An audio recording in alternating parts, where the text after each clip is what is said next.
اگر اسلام اتنا امن پسند مذہب ہے، ایسی مقدس تعلیمات اپنے ماننے والوں کو دے رہا ہے، تو پھر طالبان کیسے وجود میں آ گئے؟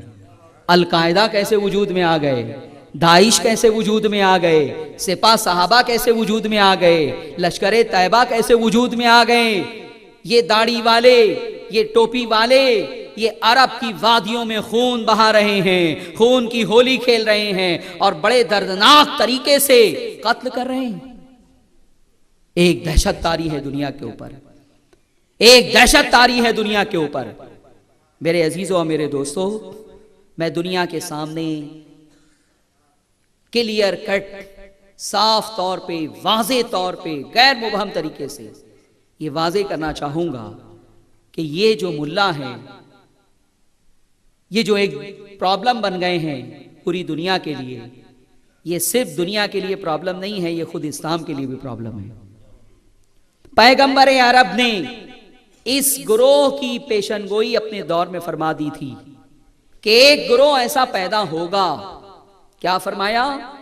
بخاری میں ہے، مسلم میں ہے، حدیث کی دیگر کتابوں میں ہے کہ ایک گروہ پیدا ہوگا۔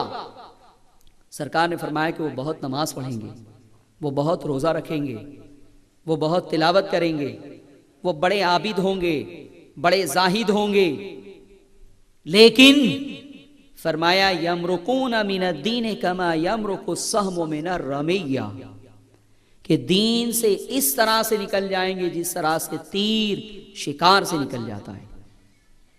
داڑھی والے، ٹوپی والے، نمازی، روزے دار، تالی، قرآن کی تلاوت کرنے والے، ان کے بارے میں فرمایا کہ یہ اعمال کے اعتبار سے اتنے اچھے ہوں گے، بلکہ صحابہ کے سامنے فرمایا کہ تم جب ان کے اعمال کو دیکھو گے نا تو اپنے اعمال کو حقیر سمجھنے لگو گے کہ ہم کیا نماز پڑھتے ہیں، نماز تو یہ پڑھتے ہیں، ہم کیا روزہ رکھتے ہیں، روزہ تو یہ رکھتے ہیں، ہم کیا تلاوت کرتے ہیں، تلاوت تو یہ کرتے ہیں۔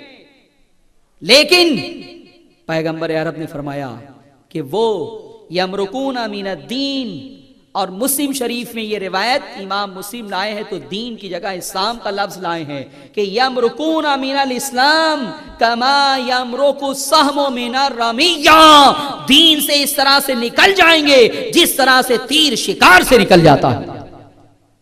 اور ان کو فرمایا کہ یہ خوارج ہوں گے۔ کیا ہوں گے؟ خوارج ہوں گے۔ اور ان کی سب سے بڑی خصوصیت یہ بیان کی کہ وہ مسلمانوں کو بھی مشرک قرار دیں گے اور مسلمانوں کا وہ جو ہے وہ قتل کریں گے، مسلمانوں کو بھی مشرک قرار دیں گے، مسلمانوں کا بھی قتل کریں گے، خون ریزی کریں گے۔ یہ جو خوارج ہیں یہ بظاہر بہت اچھے نظر آئیں گے آپ کو، دنیا تو صرف ان کی داڑھی دیکھ رہی ہے، دنیا صرف ان کی ٹوپی دیکھ رہی ہے، لیکن پیغمبر عرب نے ان کے اور بھی اعمال صالحہ کو کھول کھول کے بیان کر دیا۔ اس لیے بیان کر دیا کہ ان کے اعمال پہ تم مت جانا، یہ میرے مذہب کے ماننے والے ہونے کا دعویٰ کریں گے، یہ بہت اعمال کے اعتبار سے اچھے نظر آئیں گے لیکن دین سے نکلے ہوئے ہوں گے، وہ خوارج ہوں گے۔ اور فرمایا کہ یہ سلسلہ ہمیشہ چلتا رہے گا، ہمیشہ چلتا رہے گا، یہاں تک کہ ان ملاؤں کا یہ کنیکشن، یہ سلسلہ جا کے ملے گا دجال کے ساتھ، اور ان کا حشر دجال کے ساتھ ہوگا۔ پھر کیا ہوا؟ بخاری میں ہے، مسلم میں ہے، سب سے پہلے حضرت علی رضی اللہ تعالیٰ عنہ سے ان کی جنگ ہوئی۔ حضرت علی رضی اللہ تعالیٰ عنہ کو سب سے پہلے اس گروہ نے فتویٰ دیا کہ تم مشرک ہو۔ حضرت امیر معاویہ اور حضرت علی رضی اللہ تعالیٰ عنہ کے درمیان جو اختلاف تھا، اس کی بنیاد پر دونوں کی فوج آمنے سامنے ہو گئی تھی۔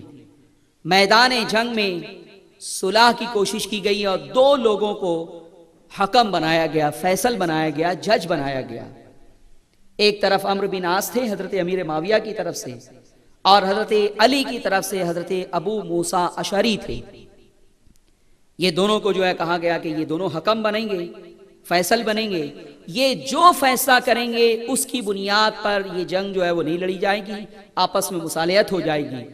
جیسے ہی تحکیم کا یہ اعلان ہوا حکم بنانے کا، شریعت کی اصطلاح میں اسے تحکیم کہتے ہیں. یہ جو خوارج کا گروہ تھا نا حضرت علی کی فوج میں، یہ مخالف ہو گیا. انہوں نے کہا علی کیا تم نے قرآن کا یہ فرمان نہیں سنا؟ ان الحکم الا للہ، حکم صرف اللہ کا ہے، حکم صرف اللہ ہے، حاکم حقیقی صرف اللہ ہے. تم نے جو ہے وہ ان کو حکم بنا دیا، تم مشرک ہو گئے. تم دونوں نے یہ ارتکاب کر کے، امیر معاویہ نے یا تم مشرک ہو گئے. شرک کا فتویٰ لگایا اور اس کے بعد حضرت علی رضی اللہ تعالیٰ عنہ نے ان سے مقابلہ کیا. پھر حضرت علی نے کیا فرمایا؟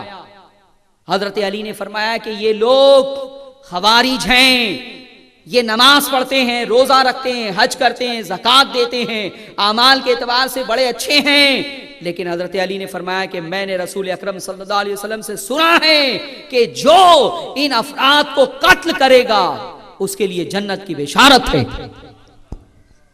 اور ان کی علامت بیان کی، ان کی علامت بیان کی کہ یہ خارجی جو تمہیں اعمال کے اعتبار سے بہت اچھے نظر آئیں گے.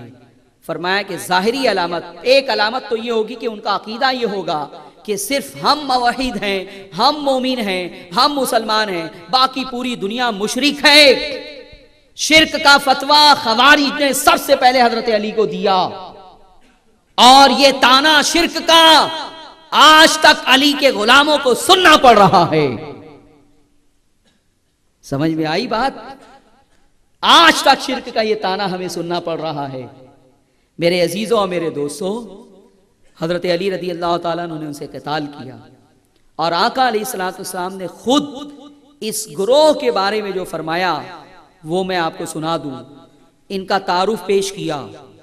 اعمال کے اعتبار سے فرمایا کہ یہ بہت ہائی کوالٹی کے ہوں گے، لیکن فرمایا لو ادرکتہم، اگر میں ان کو پالوں لأقتلنہم قتل عاد.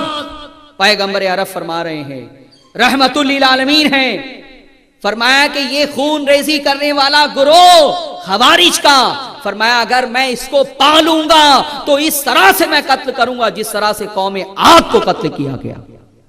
اور ایک حدیث میں سمود کا بھی لفظ ہے کہ قوم عاد اور قوم سمود کو جس طرح سے قتل کیا گیا، میں اگر ان لوگوں کو پالوں، مجھے اگر یہ گروہ مل جائیں تو میں انہیں اس طرح سے قتل کروں گا جس طرح سے قوم عاد کو کیا گیا.